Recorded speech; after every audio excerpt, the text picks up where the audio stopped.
Comment allez-vous aujourd'hui? Bonjour, pour être honnête avec vous, je ressens un mélange d'émotions aujourd'hui.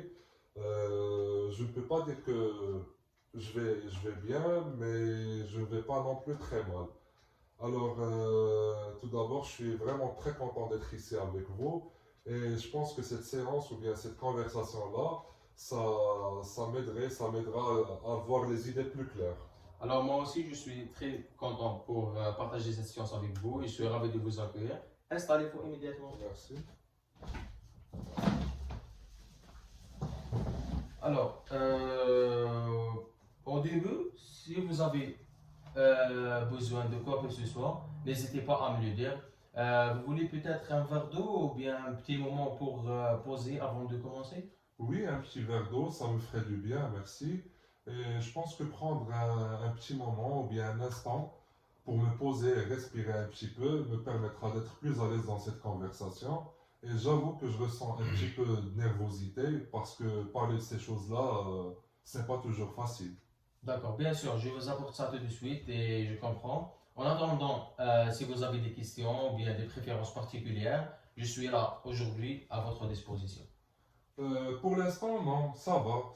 Et je vais essayer aussi d'être le plus sincère possible, même si ce n'est pas toujours évident de mettre des mots sur ce qu'on ressent profondément, sur ce que je ressens profondément. D'accord. Alors ça, c'est une bouteille d'eau pour vous. Avant de commencer, je tiens à me présenter. Mon rôle aujourd'hui est de vous écouter et de vous accompagner dans cette discussion. Alors, sans jugement, ou bien tout ce que vous allez partager ici reste confidentiel entre moi et vous.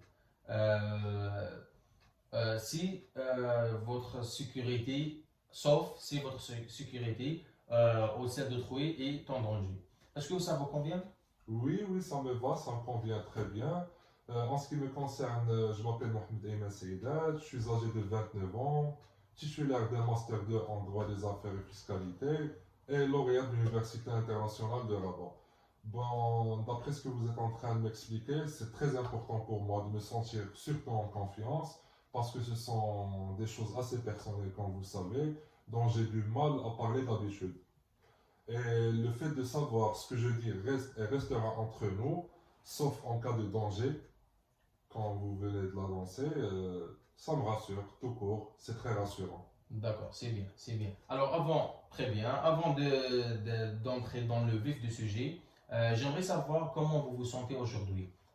Sur une échelle à 1 à 10, que, où 1 signifie que vous vous sentez très mal et 10 que tu vas tout très bien.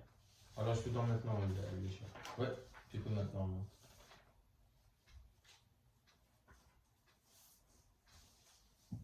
Alors, je vois ici que socialement, vous avez noté 5 sur 10. Alors, pouvez-vous m'expliquer pourquoi? Je ne vais pas dire que je vais mal au point de mettre un ou deux, euh, mais en même temps, je ne me sens pas à l'aise, je ne me sens pas du tout à l'aise dans ma situation actuelle, disons que c'est un entre-deux.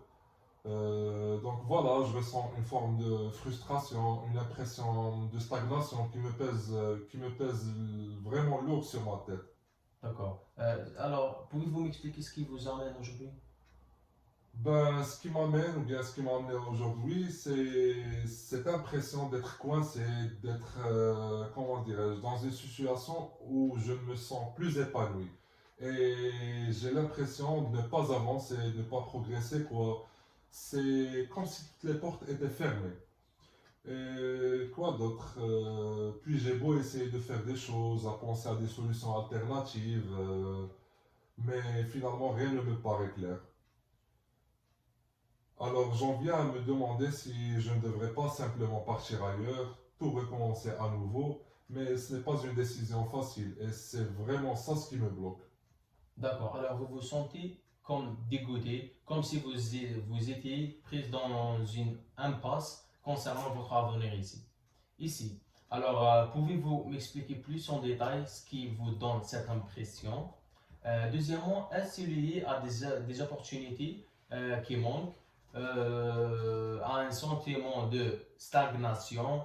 On peut être un manque de soutien autour de vous.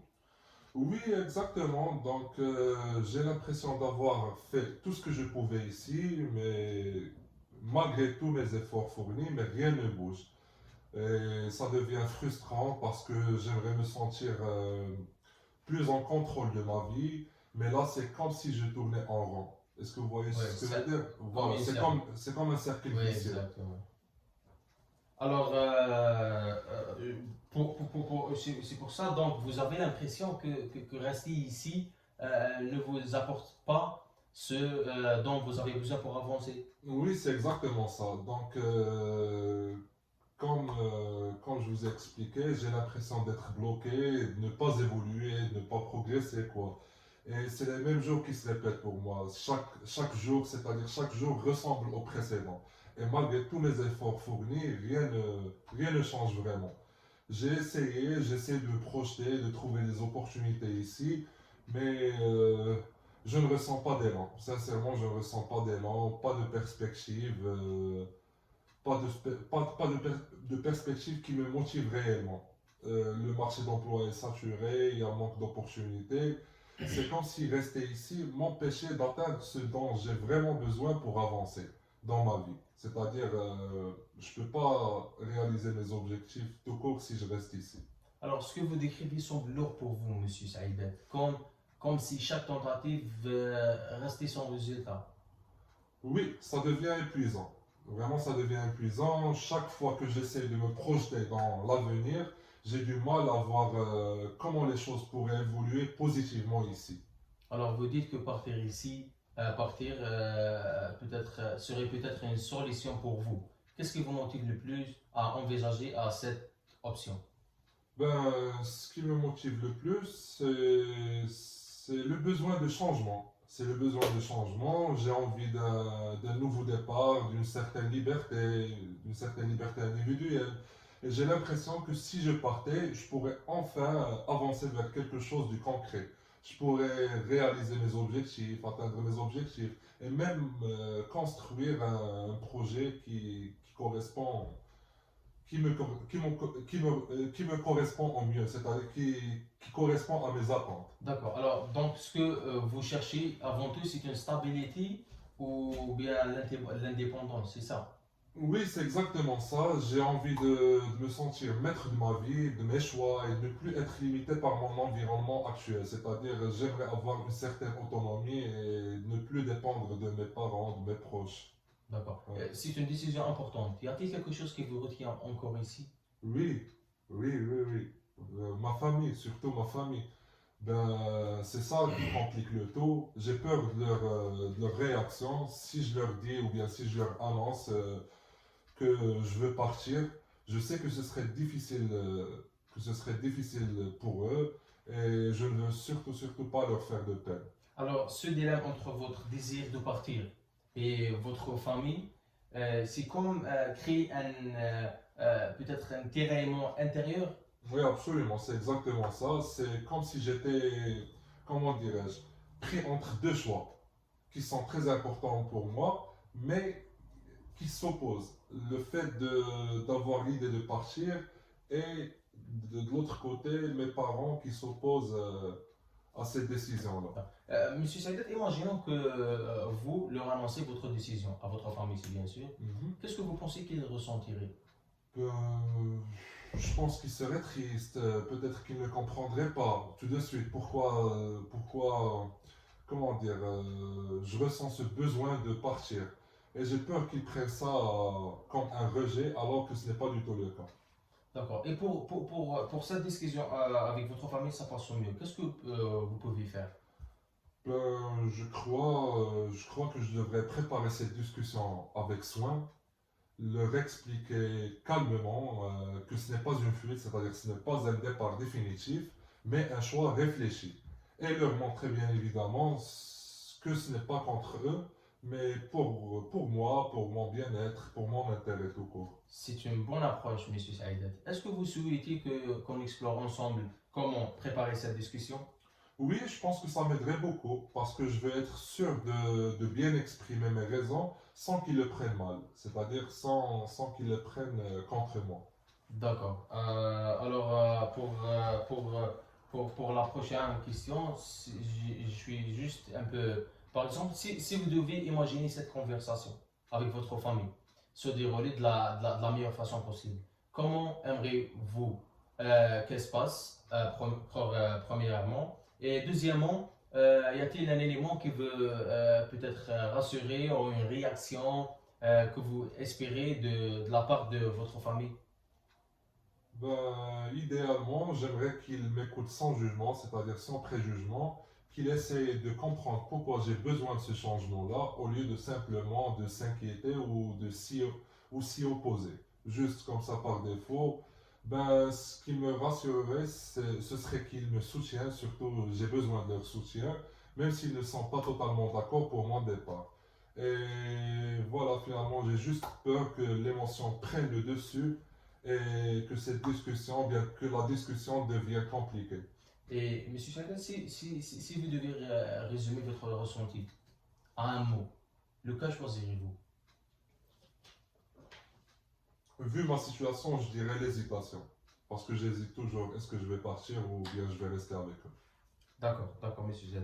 Alors, avant de conclure, j'aimerais que vous notiez cette séance sur une échelle de 1 à 10, Mhm. en fonction de votre ressenti, de votre niveau de confort et de votre perception de notre discussion. Euh, alors, c'est ça. Vous pouvez maintenant.